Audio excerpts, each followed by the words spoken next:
വാർത്താരംഭം ആദ്യം കടക്കുന്നത് തെരഞ്ഞെടുപ്പ് വാർത്തകളിലേക്കാണ്. തുടക്കത്തിൽ സൂചിപ്പിച്ചു 7 ഘട്ടമായി നടക്കുന്ന ലോക്സഭാ തെരഞ്ഞെടുപ്പിന്റെ 3ാം ഘട്ട വോട്ടെടുപ്പാണ് നാളെ. 10 സംസ്ഥാനങ്ങളിലെയും ഒരു കേന്ദ്രഭരണ പ്രദേശത്തിലെയും 92 മണ്ഡലങ്ങളിലേക്കാണ് ജനവിധി എഴുതാൻ പോകുന്നത്. ഗുജറാത്തിലെ 25 മണ്ഡലങ്ങളിലും കർണാടകത്തിലെ 14, മഹാരാഷ്ട്രയിലെ 11, യുപിയിലെ 10 മണ്ഡലങ്ങളിലും വോട്ടെടുപ്പ് നടക്കും. അതേസമയം പ്രധാനമന്ത്രി നരേന്ദ്രമോദി ഇന്ന് ആന്ധ്രാപ്രദേശിൽ ആണ് ഉള്ളത്. മധ്യപ്രദേശിലാണ് രാഹുൽ ഗാന്ധിയുടെ പൊതുപരിപാടി. രാകേഷ് ആണ് പൊളിറ്റിക്കൽ ഡെസ്കിൽ നിന്നും ചേരുന്നത്. രാകേഷ്, കഴിഞ്ഞ 2 ഘട്ടങ്ങൾ, ആ ഘട്ടങ്ങളിൽ പൊതുവെ തെരഞ്ഞെടുപ്പ് ശതമാനം കുറവാണ്. അതുകൊണ്ട് തന്നെ വോട്ടിംഗ് നില വർദ്ധിപ്പിക്കണമെന്ന് എല്ലാ മുഖ്യധാര രാഷ്ട്രീയ പാർട്ടികളും ശ്രമിക്കുന്നുണ്ട്. ആ നിലയിലുള്ള ഒരു പ്രചാരണമായിരുന്നു 3ാം ഘട്ടത്തിൽ നടന്നത്. ഏതൊക്കെ മേഖലകളിൽ ആണ് പ്രധാനപ്പെട്ട വിധിയെഴുത്ത്? അഭിലാഷ്, 10 സംസ്ഥാനങ്ങളിലെയും ഒരു കേന്ദ്രഭരണ പ്രദേശത്തെയും ഉൾപ്പെടെ 92 മണ്ഡലങ്ങളിലേക്കാണ് 3ാം ഘട്ടത്തിൽ വോട്ടെടുപ്പ് നടക്കുന്നത്. അതായത് ആദ്യ 2 ഘട്ടങ്ങളിലായി 190 മണ്ഡലങ്ങളിലെ വോട്ടെടുപ്പ് പൂർത്തിയായി കഴിഞ്ഞിരുന്നു. അപ്പോൾ 3ാം ഘട്ട വോട്ടെടുപ്പ് കൂടി അവസാനിക്കുന്നതോടെ രാജ്യത്തെ ഏതാണ്ട് പകുതിയിലധികം വരുന്ന മണ്ഡലങ്ങളിലെ വോട്ടെടുപ്പ് പൂർത്തിയാകുകയാണ്. ഏതായാലും ഏറെ നിർണായകമാണ് 3ാം ഘട്ടം. കാരണം 92 മണ്ഡലങ്ങളിൽ കഴിഞ്ഞ തവണ BJP ആണ് 77 സീറ്റുകളിൽ വിജയിച്ചിരുന്നത്.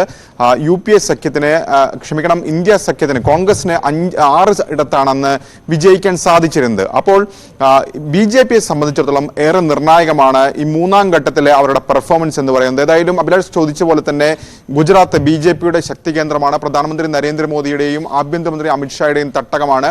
അവിടെ 26 മണ്ഡലങ്ങളിൽ 25 ഇടത്തും നാളെ വോട്ടെടുപ്പ് നടക്കുകയാണ്.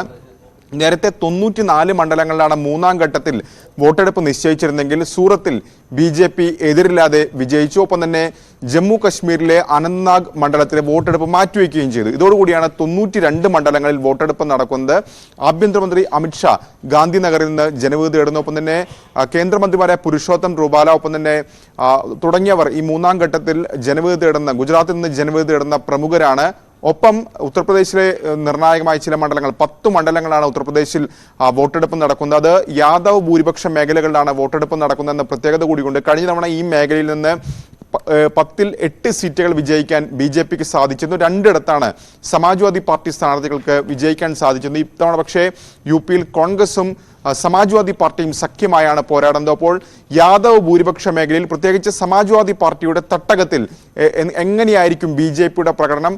അതല്ല, കോൺഗ്രസ് SP സഖ്യം വലിയ മുന്നേറ്റം നടത്തുമോ എന്നടക്കമുള്ളവ തെരഞ്ഞെടുപ്പ് ഫലത്തിൽ ഏതായാലും നിർണായകമാകും. കർണാടകത്തിൽ 2ാം ഘട്ട വോട്ടെടുപ്പ് നടക്കുന്നത് 14 മണ്ഡലങ്ങളിലാണ്. ഈ 14 മണ്ഡലങ്ങളിൽ കഴിഞ്ഞ തവണ BJP വിജയിച്ചതാണ്. പക്ഷേ ഇത്തവണ പ്രജ്വൽ രേവണ്ണയുടെ അശ്ലീല വീഡിയോ വിവാദം അടക്കമുള്ളവ കർണാടകയിൽ വലിയ തെരഞ്ഞെടുപ്പ് വിഷയമായതാണ്. അപ്പോൾ കർണാടകത്തിലെ ജനവിധിയും BJPക്ക് നിർണായകമാണ്. പ്രത്യേകിച്ച് BJP നേതാക്കൾ ആവർത്തിച്ച് പറയുന്നത് ദക്ഷിണേന്ത്യയിൽ കോൺഗ്രസിനേക്കാൾ ഇന്ത്യ സഖ്യത്തെക്കാൾ കൂടുതൽ സീറ്റുകൾ നേടുമെന്ന് ആവർത്തിച്ച് പറയുന്നതാണ്. അങ്ങനെ ദക്ഷിണേന്ത്യയിൽ കൂടുതൽ സീറ്റുകൾ നേടണമെങ്കിൽ കർണാടകയിലെ ജനവിധി നിർണായകമാണ്. അപ്പോൾ കർണാടകയിലെയും 14 മണ്ഡലങ്ങളിൽ വോട്ടെടുപ്പ് നടക്കുകയാണ്. മധ്യപ്രദേശിൽ 8 മണ്ഡലങ്ങളിലാണ് വോട്ടെടുപ്പ് നടക്കുന്നത്. ഈ 8 മണ്ഡലങ്ങളിൽ ഗുണയിൽ വോട്ടെടുപ്പുണ്ട്. ഒപ്പം തന്നെ വിദിഷയിൽ വോട്ടെടുപ്പുണ്ട്. ഗുണയിൽ കഴിഞ്ഞ തവണ കോൺഗ്രസ് സ്ഥാനാർത്ഥിയായാണ് ജ്യോതിരാദിത്യ സിന്ധ്യ മത്സരിച്ചത്. പക്ഷേ അദ്ദേഹത്തിന്റെ തട്ടകത്തിൽ പരാജയപ്പെടുന്നതാണ് കണ്ടത്. പിന്നീട് സിന്ധ്യ BJPയിൽ ചേർന്നു. ഏതായാലും ഇത്തവണ ഗുണ സീറ്റ് തന്നെ ജ്യോതിരാദിത്യ സിന്ധ്യയ്ക്ക് നൽകിയിട്ടുണ്ട്. മുൻ മുഖ്യമന്ത്രിയാണ് ശിവരാജ് സിംഗ് ചൗഹാൻ. അദ്ദേഹത്തിന് ഇത്തവണ നിയമസഭയിലേക്ക് മത്സരിച്ചെങ്കിൽ പോലും അദ്ദേഹം മുഖ്യമന്ത്രി സ്ഥാനത്തേക്ക് പരിഗണിച്ചിരുന്നില്ല. പകരം വിദിഷ സീറ്റിൽ നിന്ന് ഏതായാലും ലോക്സഭയിലേക്ക് മത്സരിക്കുകയാണ്. ഏതായാലും ഇന്ത്യ സഖ്യത്തെ സംബന്ധിച്ചിടത്തോളം, BJPയെ സംബന്ധിച്ചിടത്തോളം ഏറെ നിർണായകമാണ് 3ാം ഘട്ടത്തിലെ ജനവിധി. നിർണായകമെന്ന് പറയുമ്പോൾ തന്നെ രാകേഷ് സൂചിപ്പിച്ചുവല്ലോ, ഇപ്പോൾ സൂറത്തിൽ തെരഞ്ഞെടുപ്പ് നടക്കുന്നില്ല, അവിടെ എതിരാളികൾ പിന്മാറുന്നു. അങ്ങനെ BJP സ്ഥാനാർത്ഥി വിജയിച്ച് കയറുന്നു. ഇപ്പോൾ പുരിയിൽ ഉൾപ്പെടെ ഉള്ള സംസ്ഥാന മണ്ഡലങ്ങളിൽ നിന്ന് കോൺഗ്രസ് സ്ഥാനാർത്ഥികൾ പിന്മാറുന്നു എന്ന തരത്തിലൊക്കെയുള്ള റിപ്പോർട്ടുകൾ പുറത്തു വരുന്ന പശ്ചാത്തലം കൂടിയുണ്ട്. ഇതിപ്പോൾ BJPയെ സംബന്ധിച്ചിടത്തോളം നിർണായകമാകുന്ന തെരഞ്ഞെടുപ്പാണ് എന്ന് പറയുമ്പോൾ പോലും നേരത്തെ പുലർത്തിയിരുന്നത് പോലെയുള്ള ഒരു ആത്മവിശ്വാസം BJPക്ക് ഇപ്പോഴും ഉണ്ട് എന്ന് വിലയിരുത്താൻ സാധിക്കുന്നുണ്ടോ രാകേഷ്? പ്രത്യേകിച്ച് ആദ്യ 2 ഘട്ട വോട്ടെടുപ്പ് പൂർത്തിയാകുമ്പോൾ അതിൽ പോളിംഗ് ശതമാനത്തിൽ വന്നിട്ടുള്ള ഇടിവ്, ഒപ്പം വിഷയങ്ങൾ തന്നെ. ഇന്നിപ്പോൾ പ്രധാനമന്ത്രി ആന്ധ്രാപ്രദേശിൽ ആണുള്ളത്.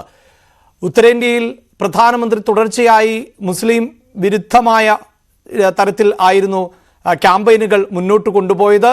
കോൺഗ്രസിനെ വലിയ തോതിൽ കടന്നാക്രമിക്കുന്ന സാഹചര്യം ഉണ്ടാകുന്നു. അതൊക്കെ BJP പ്രതീക്ഷിച്ച നിലയിലേക്ക് ഉയരുന്നില്ല എന്ന ഒരു പൊതുവിലയിരുത്തലിന്റെ ഭാഗമാണോ?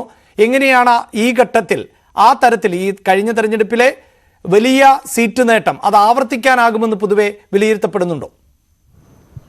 അഭിലാഷ് സൂചിപ്പിച്ച പോലെ തന്നെയാണ്. കാരണം ആദ്യഘട്ടത്തിൽ തെരഞ്ഞെടുപ്പ് പ്രചാരണത്തിന്റെ അല്ലെങ്കിൽ തെരഞ്ഞെടുപ്പ് പ്രഖ്യാപനത്തിന് തൊട്ടു മുമ്പ് BJP നേതാക്കൾ ആവർത്തിച്ചു പറഞ്ഞിരുന്നത് 400-ലധികം സീറ്റുകൾ നേടും, അധികാരത്തിൽ വരുമെന്നുള്ളതാണ്. പക്ഷേ പിന്നീട് പ്രചാരണം മുറുകുമ്പോൾ ആ വിഷയം പരാമർശിച്ചിരുന്നില്ല. പകരം സംവരണം അത് മറ്റ് സമുദായങ്ങൾ, പ്രത്യേകിച്ച് OBC സംവരണം അടക്കമുള്ളവ മുസ്ലിം സമുദായത്തിന് നൽകുന്നു എന്ന രീതിയിലേക്ക് പ്രചാരണത്തിൽ BJP കേന്ദ്രീകരിക്കുന്നതാണ് കണ്ടത്. മാത്രവുമല്ല, പ്രധാനമന്ത്രി നരേന്ദ്രമോദി ഇന്നലെ അയോധ്യയിൽ രാമക്ഷേത്രം സന്ദർശിച്ചിരുന്നു. അതിനുശേഷം അവിടെ റോഡ് ഷോ നടത്തുകയും ചെയ്തു. UP മുഖ്യമന്ത്രി യോഗി ആദിത്യനാഥും ഈ റോഡ് ഷോയുടെ ഭാഗമായി പങ്കെടുക്കുകയും ചെയ്തിരുന്നു. ഏതായാലും തെരഞ്ഞെടുപ്പിന്റെ ആദ്യഘട്ടത്തിൽ അയോധ്യ ഒരു വലിയ പ്രചാരണ വിഷയമായിരുന്നു. പക്ഷെ പിന്നീട് ആദ്യ 3 ഘട്ടം കഴിയുമ്പോൾ അയോധ്യ ഒരു പ്രചാരണ വിഷയമായി മാറുകയായി ചെയ്തിരുന്നില്ല. ഏതായാലും ഇന്നലത്തെ സന്ദർശനം സ്വാഭാവികമായും അയോധ്യ കൂടി ചർച്ചയാക്കുക ആണ് ലക്ഷ്യമിട്ട് എന്നുകൊണ്ട് തന്നെയാണെന്ന് നിശംശം പറയാൻ സാധിക്കും. ഏതായാലും വോട്ടിംഗ് ശതമാനത്തിലെ ഇടിവ് രാഷ്ട്രീയ പാർട്ടികളെ സംബന്ധിച്ചിടത്തോളം ഏറെ നിർണായകമാണ്. അത് ആശങ്ക ഉണ്ടാക്കുകയും ചെയ്യുന്നുണ്ട്. പ്രത്യേകിച്ച് കേന്ദ്ര ആഭ്യന്തരമന്ത്രി അമിത്ഷാ തന്നെ വ്യക്തമാക്കിയത് അത് ചില ഇരട്ട വോട്ടുകളൊപ്പം തന്നെ മരണമടഞ്ഞവരുടെ പേരുകളൊക്കെ ഉൾപ്പെട്ടത് കൊണ്ടാണ് ഇത്തരത്തിൽ സംഭവിച്ചത്. മറിച്ച് വലിയ ആശങ്കകൾ BJPക്ക് ഇല്ല എന്ന് പുറമേക്ക് ഏതായാലും അദ്ദേഹം വ്യക്തമാക്കുകയും ചെയ്തിട്ടുണ്ട്. ഏതായാലും ഈ പാർട്ടികളെ സംബന്ധിച്ചിടത്തോളം ഏറെ നിർണായകമാണ് ഈ ഘട്ടത്തിലെ തെരഞ്ഞെടുപ്പ്. പ്രത്യേകിച്ച് 370 സീറ്റുകൾ BJPക്ക് ഒറ്റയ്ക്ക് നേടുമെന്ന് BJP അവകാശപ്പെടുകയും ചെയ്യുന്നുണ്ട്. അങ്ങനെ വരുമ്പോൾ കഴിഞ്ഞ തവണത്തെ ഈ പെർഫോമൻസ് BJPക്ക് നിലനിർത്തേണ്ടത് അനിവാര്യമാണ്. അതായത് 92-ൽ 77 സീറ്റുകൾ വിജയിച്ചത് BJP ആണ്. അവിടെയാണ് കർണാടകത്തിലെ അടക്കമുള്ള ജനവിധി, അവിടെയുള്ള ക്യാമ്പയിൻ വിഷയങ്ങൾ അടക്കമുള്ളവ BJPക്ക് ഏത് തരത്തിൽ ബാധിക്കുമെന്ന് കണ്ടറിയേണ്ടത്. ഗുജറാത്തിലേക്ക് വരികയാണെങ്കിൽ അവിടെ പുരുഷോത്തം റുബാല നടത്തിയിട്ടുള്ള രജ്പുത് വിഭാഗത്തിനെതിരെ നടത്തിയിട്ടുള്ള പരാമർശം, അതിൽ രജ്പുത് വിഭാഗത്തിന് വലിയ അമർഷമുണ്ട് എന്ന തരത്തിലുള്ള റിപ്പോർട്ടുകൾ കൂടി പുറത്തു വരുന്നു. പ്രത്യേകിച്ച് BJP നേതാക്കൾ തന്നെ അവർ പ്രധാനപ്പെട്ട നേതാക്കളുമായി കൂടിക്കാഴ്ച നടത്തിയിരുന്നു. പ്രധാനമന്ത്രി നരേന്ദ്രമോദി തന്നെ കൂടിക്കാഴ്ച നടത്തിയ ദൃശ്യങ്ങളൊക്കെ തന്നെ കഴിഞ്ഞ ദിവസം പുറത്തു വരികയാണ്. മാത്രമല്ല, രജ്പുത് വിഭാഗം ഗുജറാത്തിൽ മാത്രമല്ല രാജസ്ഥാൻ അടക്കമുള്ള സംസ്ഥാനങ്ങളിലും നിർണായക സ്വാധീനമുള്ള പരമ്പരാഗതമായി BJPയുടെ വോട്ട് ബാങ്ക് ആണ്. അപ്പോൾ ഈ പരാമർശം അടക്കമുള്ളവ അത് ഏത് തരത്തിൽ വോട്ടിങ്ങിനെ ബാധിക്കുമെന്നുള്ളത് നിർണായകമായ കാര്യമാണ്. BJPയെയും NDAയെയും അതോടൊപ്പം തന്നെ ഇന്ത്യ സഖ്യത്തെയും ഒക്കെ സംബന്ധിച്ചിടത്തോളം വളരെ പ്രധാനപ്പെട്ട 3ാം ഘട്ട വോട്ടെടുപ്പിലേക്ക് രാജ്യം കടക്കുകയാണ്. അതേസമയം പ്രചാരണ പരിപാടികൾ ഊർജിതമാണ്. പ്രധാനമന്ത്രി നരേന്ദ്രമോദി ആന്ധ്രാപ്രദേശിൽ ആണുള്ളത്. രാഹുൽ ഗാന്ധി ഒരു ഇടവേളയ്ക്ക് ശേഷം വീണ്ടും പ്രചാരണ രംഗത്ത് സജീവമാവുകയാണ്.